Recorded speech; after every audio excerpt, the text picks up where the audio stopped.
Hi everyone, today I'm going to be filming a monthly reading wrap up and monthly faves for September. I feel like, one, my reading wrap up wasn't very long, so I've only read 6 books this month, which isn't bad, that's still quite good. I just thought, what else could I talk about? And then I remembered how much I used to love watching Bethany Mota do her monthly favourites every month, so I've noted down a few things I've been loving throughout September and we're just going to have a little chat about them. I'm going to go through the books first, as my channel is primarily books.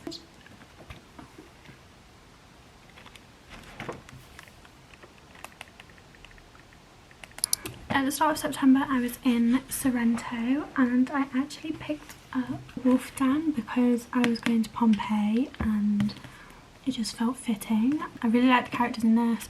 I really liked the retelling. You could really envision everything so well. It was really beautifully written. So I ended up giving this, I think, 3.5 stars. But yeah, I really enjoyed this. I'm not sure how keen I am to go on to the next book. Like, I feel like it kind of just works well as a standalone, but it's a very good story. I would definitely recommend it, and it was very fitting to read whilst I was away. Then I read The Great Alone by Kristen Hanna, which I absolutely loved. This one is set in Alaska. It's about this woman, well, their family moved to Alaska and they just kind of have to fend for themselves. There's such a community feel. The characters are so strong and you end up loving every single one of them, and it's a really beautiful story. I just love Kristen Hanna. Like, I want to read more of her stuff. I've only read this one and The Nightingale, but both of them I absolutely loved. So I gave this one 4 stars because some parts of it did kind of drag, and I guess, not that there wasn't a plot, but there kind of wasn't. It was kind of just more so about life in Alaska, but it was very, very good nevertheless, very atmospherical. Then I read When the Moon Hatched. This is a fantasy. It's all over my feed and I loved the kind of world building setup that was there, like with the dragons and the moons and the fact that they fall and the kind of lore behind this world. But something just didn't sit right with me. This book almost felt like a prologue. Are they called prologues? What's the like setting up the story for the next book? I think one of the main plot points is something that's going to take place in the next book, which was then kind of like, well, why even mention it now? Like, I thought we were going to dive so much further into that, and then it just didn't. The romance kind of wasn't there either. It's definitely been set up to have a second book. However, I feel like this whole book is just like an introduction. Could have been twice as short, and then we get into the actual situations that's going on. I enjoyed it though. I feel like it was just like a cozy fantasy read, which was exactly what I was looking for when I read this. I feel like I'm losing my voice. It's literally cracking, oh my god. And then I have Love Letter to Whiskey. I really did not get on with this book. I didn't like either of the characters, meaning I wasn't rooting for them. I was so excited to read this. I thought it was going to be right on my street because I love Magnolia Parks, and then they've kind of been compared and them have some similarities between the two books, but it just didn't hit the spot for me. Also, if you're thinking this book is massive, from about here, actually I'll find it. From here is the boy's point of view of the exact same thing that happened here. So if you're into that, that's for you, but I didn't even read the second part. I didn't even enjoy reading it from her point of view, so I was like, I'm not reading the second bit. But so I gave this 1.5 stars, which is really low, and like, I was disappointed, but I want to read more of Candy Steiner's work, so I'm hoping some of her other books I get on better with. And then I read The Pumpkin Spice Cafe. This one has been all over my feed the whole of this month, and to be honest, this one didn't sit right with me either. I wasn't keen on either of the characters. I just didn't really feel any chemistry between the two characters, and I think the writing was quite cringy and a bit simple, so I didn't really think it was anything special. And I'll be passing on continuing this series, but I absolutely adore the cover. The last book that I read, I didn't actually read this last, they just seem to be in this order, is You Again, and I actually really enjoyed this one. It's a kind of inspired by When Harry Met Sally. It's set in New York.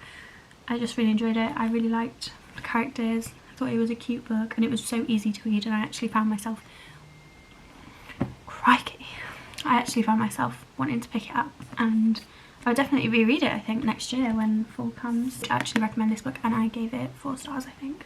Onto the not bookish things. I have some miscellaneous things.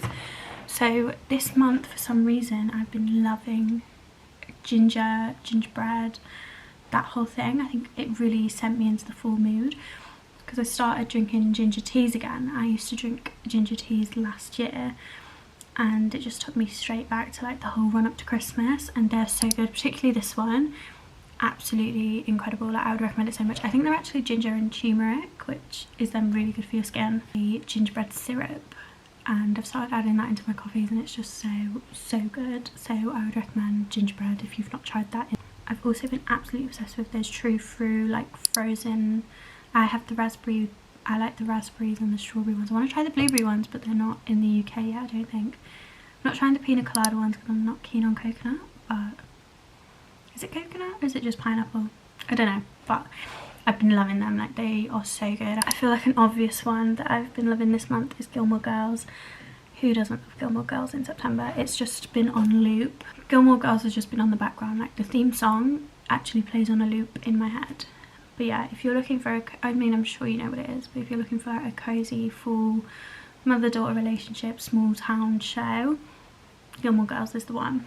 Beauty bits in here that I'm gonna go over, but first, one of my favourite things this month, my LED mask. It does like all the different colours. Wanted one for so long because, in case you didn't know, in case you can't see, I have eczema and red light therapy is so good for it, and I was going on sunbeds, but I want to stop doing that for obvious health reasons. And I bought it and it is, oh, it's just been so nice. I feel like it just feels so luxurious. It just turns on like this. Oh, I just love it. I was using it every day, but I kind of have been slacking. This is the best hair oil. I literally won't use any other one.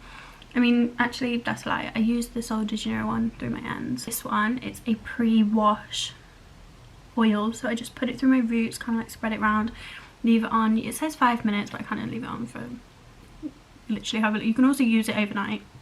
So I leave it on half an hour, I don't know. It leaves your hair so soft. Like, it's ridiculous. I'm loving my Summer Fridays iced coffee lip balm. I feel like the smell of this is so autumnal, and it honestly smells so good. It's like, oh, it just smells so good. It does smell like coffee, and at first I was kind of like, why would I want a coffee lip balm? But then I thought, actually, I do want a coffee lip balm, and now I keep it in my handbag. It comes with me everywhere. Obsessed with it. 2 makeup products that literally are on my face every single day. Like, I can't do my makeup without them now. So the first one I've been loving is this Too Faced contour stick. It looks like this. I've got it in the shade Chocolate Souffle. Honestly, this smells like a chocolate orange. Like, it smells, oh, literally a Terry's chocolate orange on my face. It smells so good. It blends so nice. I've got it on now. It just is like the nicest colour. Yeah, this is something I will definitely be repurchasing when I run out of it. And then the other one, kind of similar, is a blush stick from Westman Atelier, not too sure, but it just looks like this, and I've got it in the shade Garcone. I don't really know. Let's see if you can see that. Oh, that's upside down. Oh no, it isn't. I lied. It's in the shade Garcone.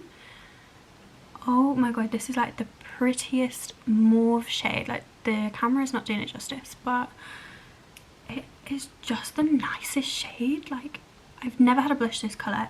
I'm so obsessed with this. Like, this is a repurchase as well. I literally don't use any other blush. Just this. Just these 2. And my last favourite of September is one that I'm sure you have all heard of. Fresh Sticky Dates range. This smells so good. So first I just bought this because I was like, I smelled it in the shop and I thought that smells so good. Like, it literally smells like pure caramel. And I just bought, oh, I just bought the scrub because I thought I don't know what kind of layer I would want that scent, because I'm a vanilla girly through and through. So I thought like a scrub that could just kind of add a little bit of warmth into it. But honestly, after using this in the shower, I've literally used it once and then gone out and bought the spray into the shop, and there was literally one left. There was a girl, this is bad, there was a girl spraying the like tester onto a thing, and I was like, oh, I hope she doesn't like that because I've literally just grabbed it. But this is what gets me though, is this little limited edition thing. Now you make me think I've got to get one in. But yeah, these two for the autumn winter. And lastly, I just want to go over a couple songs that I've been loving this month. So the first one I've been loving is Make It to the Morning by Party Next Door. That has been on repeat. I've got his concert next month. I am so excited. But to be honest, when his new album came out, I wasn't that keen on it. Like, just wasn't hitting the spot. But it has grown on me so much. Like, it's on repeat. And then another song I've been loving is Tonight by NSG, Soweto by Victoni, Rema and Tempo, kind of just the whole For All the Dogs album by Drake, because that to me is such a winter, October, November, December album. Like, maybe it's because, did it come out last year? I don't know, but it was on repeat. So like all of those songs, they hit so different. I think they are all the favourites I've had this month. And my wrap up, let me know if you've read any good books this month and if I need to read them, because I'm always open to taking recommendations. Let me know a few of your other random favourites as well, because I've actually really enjoyed speaking about the things I've loved this month. Maybe it'll be a video I do next month, who knows. But yeah, so thank you for watching, and I really hope you enjoyed, and I will speak to you very, very soon.